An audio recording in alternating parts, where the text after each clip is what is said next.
Globalization often refers to economic system that has emerged in the last 50 years or so.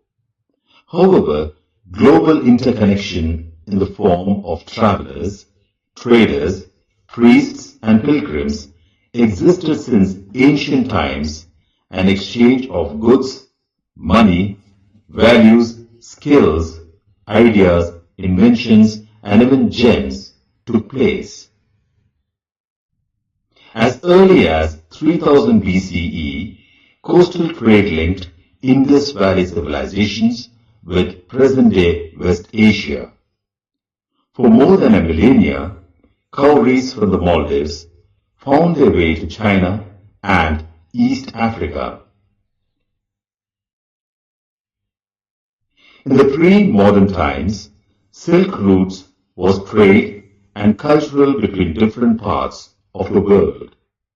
Silk routes thrived since before the Christian era, both over the lands and the sea, till the 15th century. Along with goods, cultural and religious exchange also occurred through these routes. Traders and travelers introduced new crops to the lands they traveled. It is believed that noodles traveled west from China to become spaghetti. Most of our common foods, such as potatoes, soya, groundnuts, maize, tomatoes, chilies, sweet potatoes, were only introduced in Europe and Asia from Americas.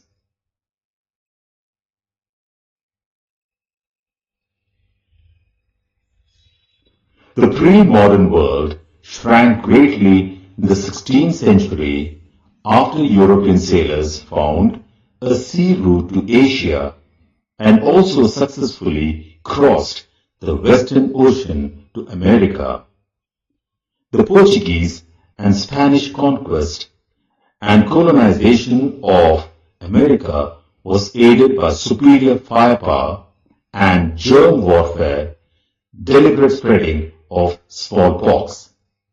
It killed and decimated whole communities, paving the way for conquest. Until the 18th century, China and India were among the world's richest countries and traders. However, after the 15th century, China restricted overseas contacts and retreated into isolation. China's reduced role and the rising Americas gradually moved the center of world trade westwards. Europe now emerged as the center of world trade.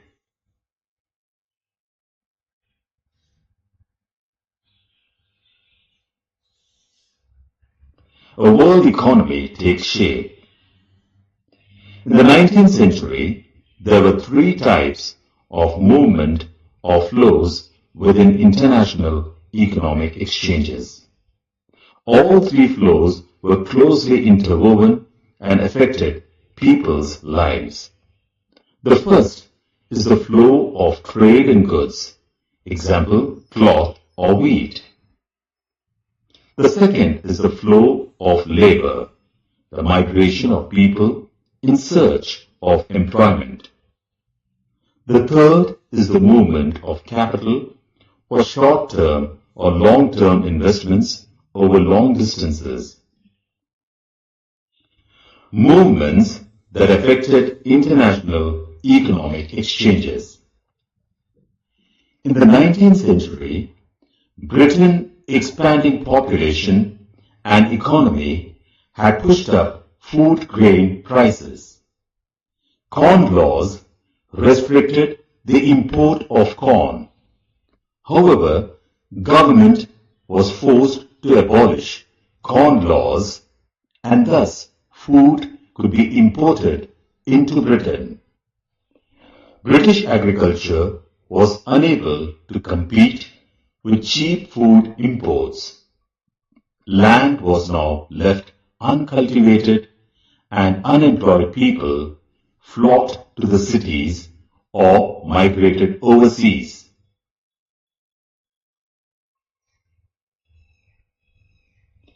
As food prices fell, consumption in Britain rose, industrial growth led to higher incomes and therefore more food imports.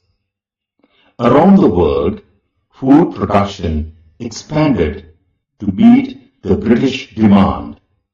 Railways were needed to link the agricultural regions to the ports. New harbors had to be built and old ones expanded to ship the new cargoes. People settled on new lands to cultivate them. Homes and settlements came up. This required capital and labor. Capital flowed from financial centers such as London. The demand for labor led to more migration. Nearly 50 million people emigrated from Europe to America and Australia in the 19th century in search of a better future. Thus, by 1890, food no longer came from a nearby village or town, but from thousands of miles away, grown by agricultural worker, perhaps immigrant, working on a large farm that only a generation ago was most likely a forest. It was transported by railway and by ships, which were manned by low-paid workers from Southern Europe, Asia, Africa, and the Caribbean.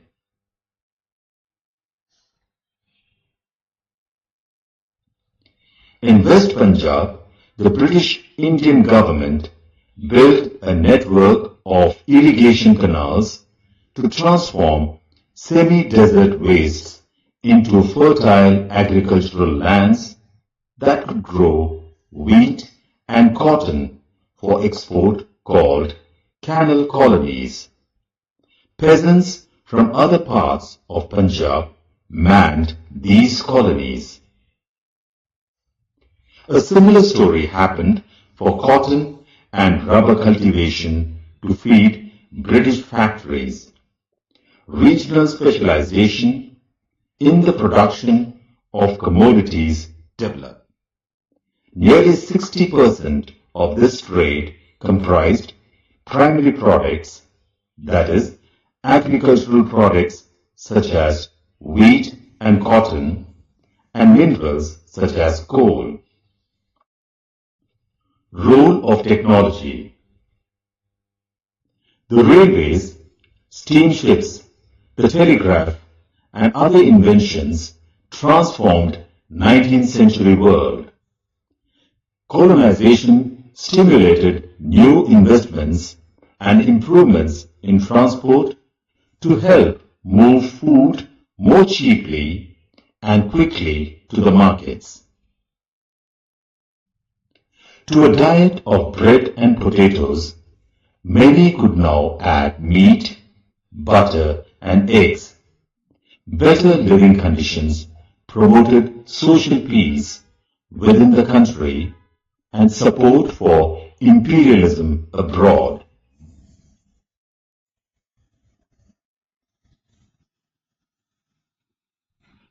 Late 19th century colonialism.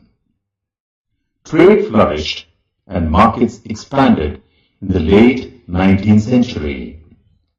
In many parts of the world, meant a loss of freedoms and livelihoods. Late 19th century European conquests produced many painful economic, social, and ecological changes through which the colonized societies were brought into the world economy. In 1855, the big European powers met in Berlin to complete the carving up of Africa between them. Britain and France made vast additions to their overseas territories in the late 19th century. Belgium and Germany became new colonial powers. The US also became a colonial power in the late 1890s by taking over some colonies earlier held by Spain.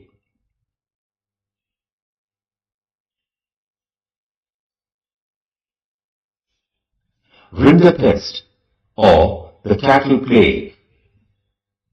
Africa had abundant land and a small population.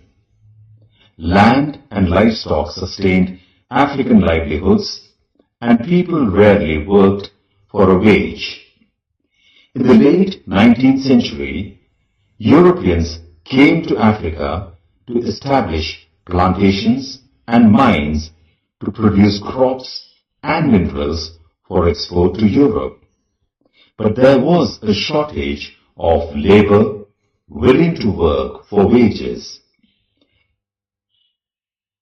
Employers used many methods to recruit and retain labor. Heavy taxes were imposed which could be paid only by working for wages on plantations and mines.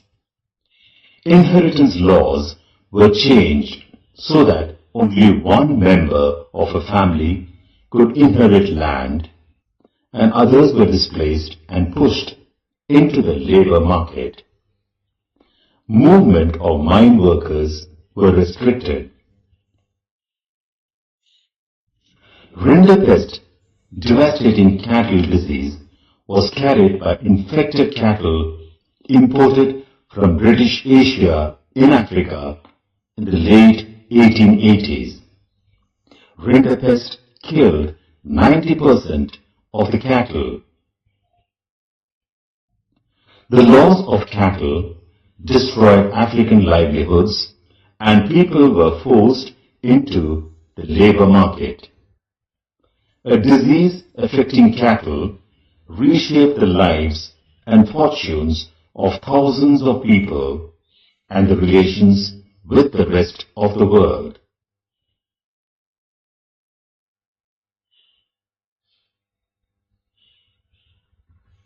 Indentured labor migration from India. In the 19th century, thousands of Indian and Chinese indentured laborers were hired for work around the world. Indian indentured laborers were hired from the present-day regions of eastern Uttar Pradesh, Bihar, central India, and the dry districts of Tamil Nadu. They were promised return travel to India after 5 years. In the mid-19th century, these regions in India experienced decline of cottage industries, rising land rents, lands cleared for mines and plantations. All this affected the lives of the poor. They failed to pay their rents, became deeply indebted, and were forced to migrate in search of work. Indian indentured migrants went to Caribbean islands, Mauritius and Fiji, Ceylon and Malay. Indentured workers were also recruited for tea plantations in Assam. Many migrants agreed to take up work, hoping to escape poverty or oppression in their home villages. Sometimes less willing migrants were forcibly abducted. This was a new system of slavery.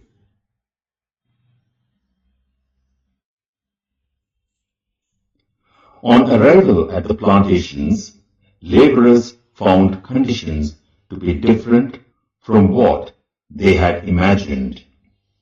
Living and working conditions were harsh, and there were few legal rights. But workers discovered their own ways of surviving. Many of them escaped into the wilds, though if caught, they faced severe punishment.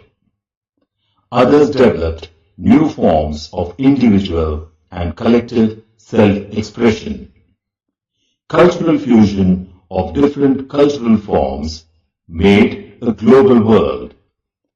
Things from different places got mixed, lost their original characteristics, and became something entirely new. Most indentured workers stayed on after their contracts ended. From the 1900s, India's nationalist leaders began opposing the system of indentured labor migration as abusive and cruel. It was abolished in 1921. Descendants of Indian indentured workers, often thought of as coolies, remained an uneasy minority in the Caribbean islands.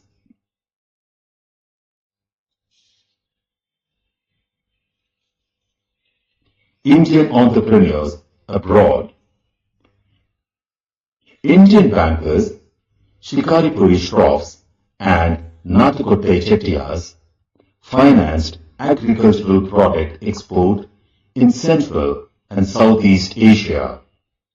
Indian traders and moneylenders also followed European colonizers into Africa. Hyderabadi Sindhi traders ventured beyond European colonies and by 1860s had flourishing emporia.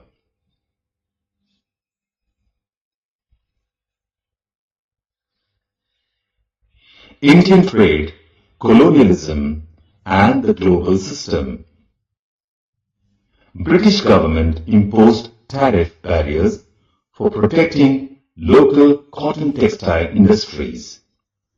Indian textile was excluded from British market and at the same time faced stiff competition in other markets also. There was a steady decline in export of Indian cotton textiles. Exports of manufactures declined, export of raw materials increased. Raw cotton and indigo used in dyeing opium became important export products from India. Britain grew opium in India and exported it to China, and with the money earned through the sale, it financed its tea and other imports from China. Food grain and raw material exports from India to Britain and the rest of the world increased. The value of British exports to India was much higher than the value of British imports from India.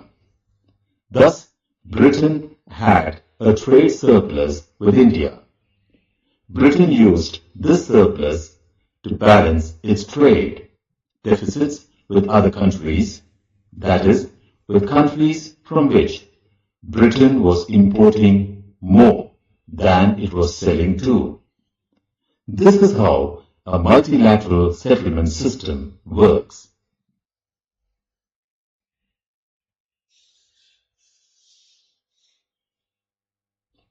Wartime transformations.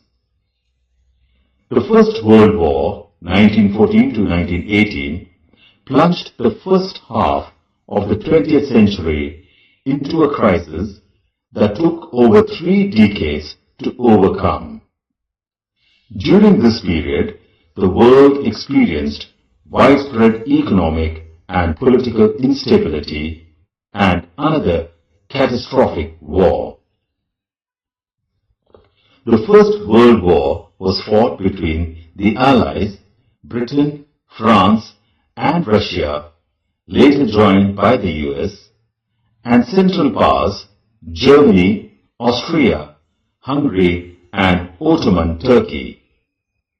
The war lasted more than 4 years. This war was the first modern industrial war.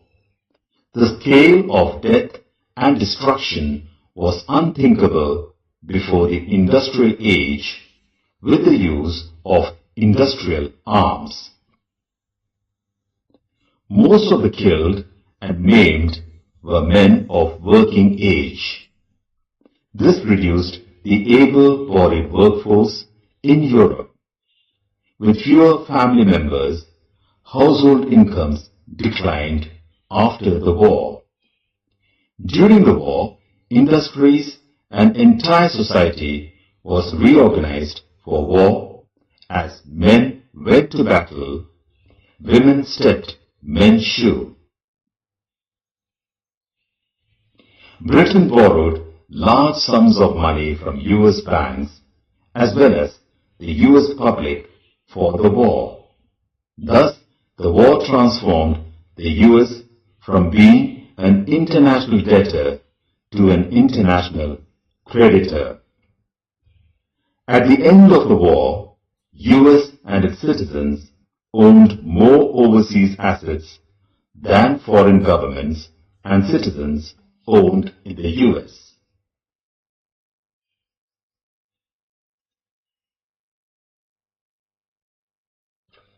Post-war recovery.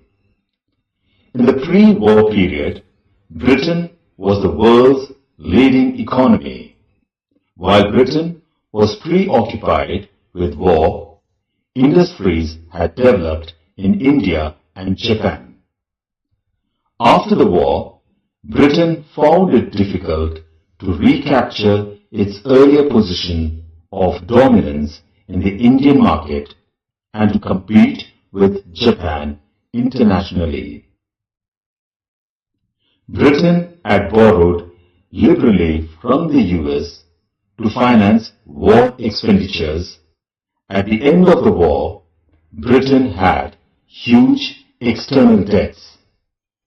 When the war boom ended, production contracted, unemployment increased, government reduced expenditures in line with peacetime revenues. Many agricultural economies were also in crisis. In the US, after a short period of economic trouble in the years after the war, the economy resumed strong growth in the early 1920s. Important feature of the US economy of the 1920s was mass production. The T-model Ford was the world's first mass-produced car. Mass production lowered costs and prices of engineered goods. The housing and consumer boom of the 1920s created the basis of prosperity in the US. In 1923, the US resumed exporting capital to the rest of the world and became the largest overseas lender. US imports and capital exports also boosted European recovery and world trade and income growth over the next 6 years. All this, however, proved too good to last.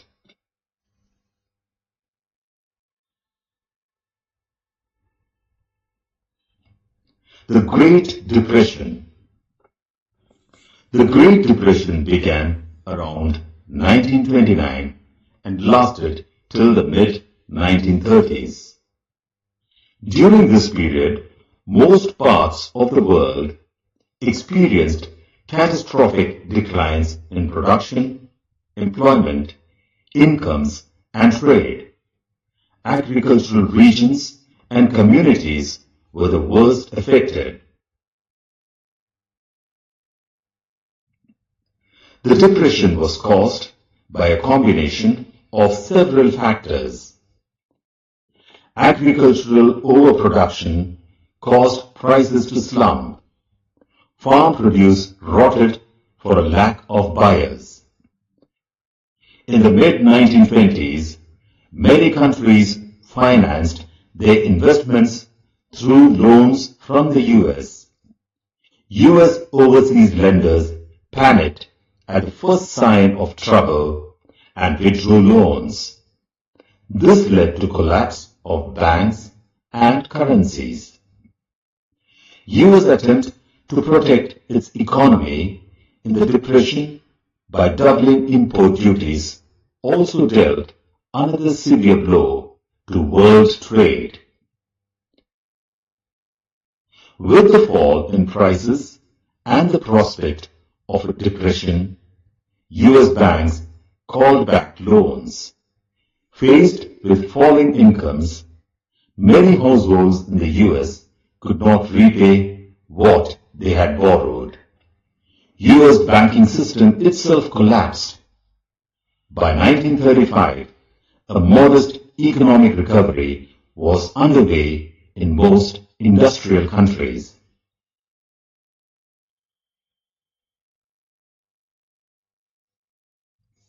India and the Great Depression. Global economy was so integrated by the early 20th century that tremors of a crisis in one part of the world were quickly relayed to other parts, affecting lives, economies, and societies worldwide. In the 19th century, colonial India had become an exporter of agricultural goods and importer of manufactures. The Depression immediately affected Indian trade. India's exports and imports nearly halved as international prices crashed. Prices in India also plunged. Peasants and farmers suffered more than urban dwellers as revenue remained the same. Across India, peasants' indebtedness increased. They used up their savings, mortgaged lands, and sold whatever jewelry and precious metals they had to meet their expenses. In these depression years, India became an exporter of precious metals, notably gold. Rural India was thus seething with unrest when Mahatma Gandhi launched the civil disobedience movement at the height of the Depression in 1931. The Depression proved less grim for urban India. Everything cost less. Industrial investment also grew as the government extended tariff protection to industries under the pressure of nationalist opinion.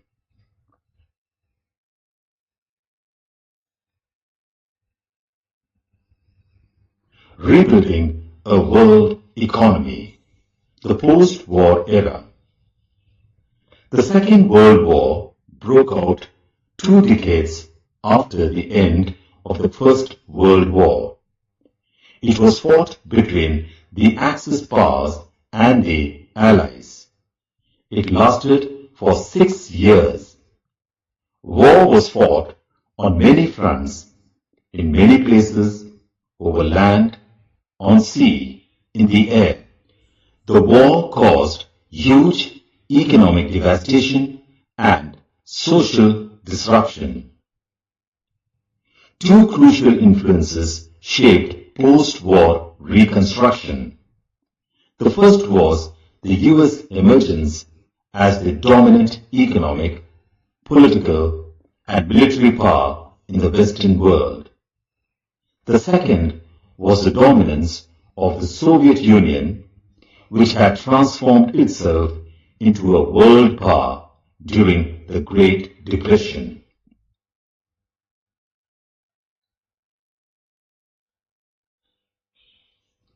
Post-war settlement and the Bretton Woods institutions. 2 crucial influences shaped post-war reconstruction. The first was the US emergence as the dominant economic, political, and military power in the Western world, The second was the dominance of the Soviet Union, which had transformed itself into a world power during the Great Depression. The Bretton Woods Conference established the International Monetary Fund, IMF, to deal with external surpluses and deficits of its member nations. The International Bank for Reconstruction and Development, popularly known as the World Bank, was set up to finance post-war reconstruction. The IMF and the World Bank are referred to as the Bretton Woods institutions, or sometimes the Bretton Woods twins.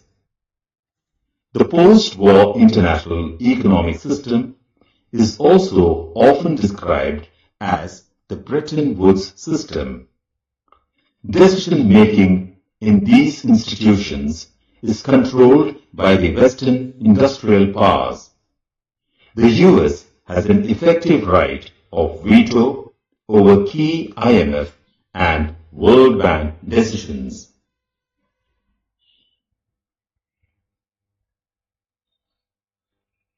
The international monetary system is the system linking national currencies and monetary system. The Bretton Woods system was based on fixed exchange rates. In this system, national currencies, for example, the Indian rupee, were pegged to the dollar at a fixed exchange rate. The dollar itself was anchored to gold at a fixed price of $35 per ounce of gold. The early post-war years. The Bretton Woods system inaugurated an era of unprecedented stable growth without large fluctuations. Unemployment rate, for example, averaged less than 5% in most industrial countries. These decades also saw the worldwide spread of technology and enterprise.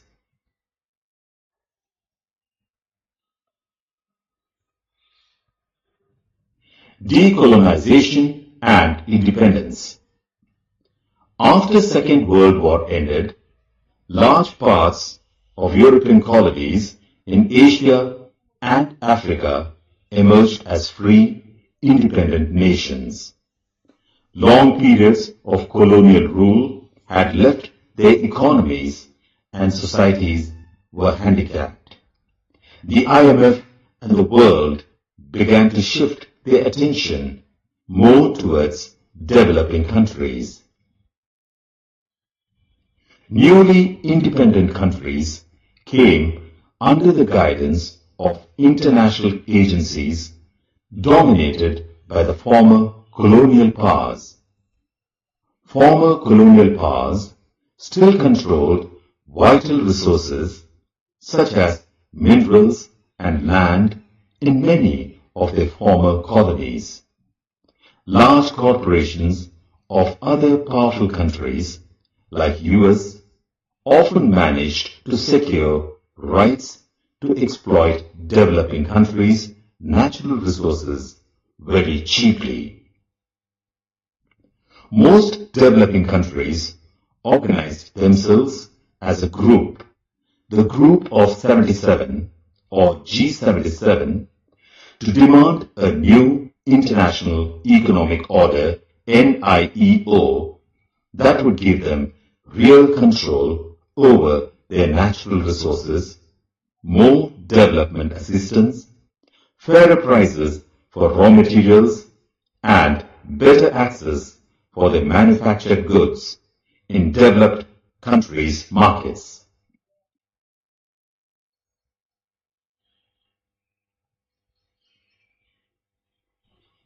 End of Bretton Woods and the beginning of globalization.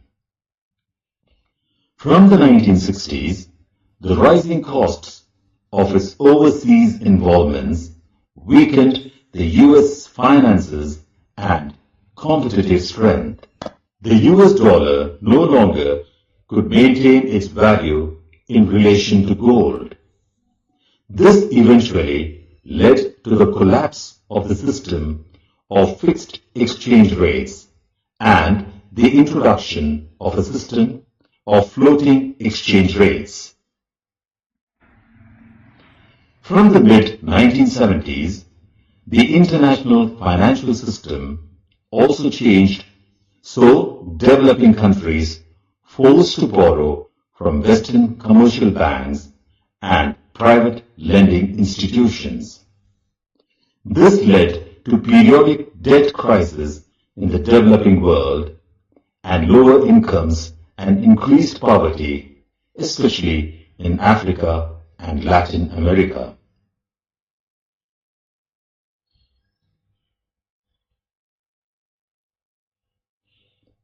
The industrial world was also hit by unemployment that began rising from the mid-1970s and remained high until the early 1990s. From the late 1970s, MNCs also began to shift production operations to low-wage Asian countries. China had been cut off from the post-war world economy since its revolution in 1949. But new economic policies in China and the collapse of the Soviet Union and Soviet-style communism in Eastern Europe brought many countries back into the fold of the world economy. Wages were relatively low in countries like China. Thus, they became attractive destinations for investment by foreign MNCs competing to capture world markets. The relocation of industry to low-wage countries stimulated world trade and capital flows. In the last 2 decades, the world's economic geography has been transformed as countries such as India, China, and Brazil have undergone rapid economic transformation.